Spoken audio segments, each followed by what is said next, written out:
Welcome to Chillin' 101. We hope this video helps. In this video, I will explain how to play the Ghost card game. This easy guide will help you quickly understand the rules and start playing with friends and family.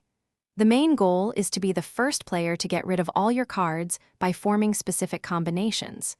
It's a fun game for 2 to 4 players, offering a good mix of strategy and luck.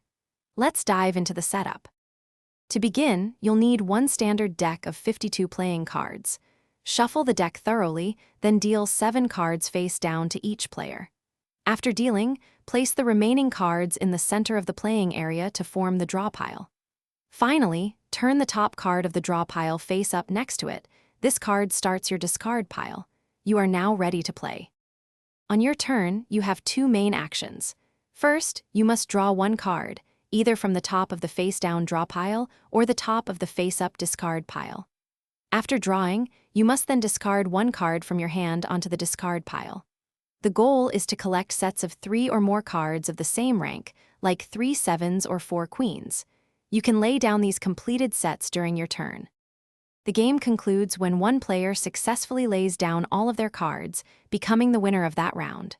To achieve this, focus on collecting sets of 3 or more cards of the same rank. Pay close attention to what your opponents discard, as this can give you clues about their hands. Also, try to discard cards that won't benefit your opponents. Good luck and have fun playing Ghost. Thanks for watching. Consider subscribing if we helped you.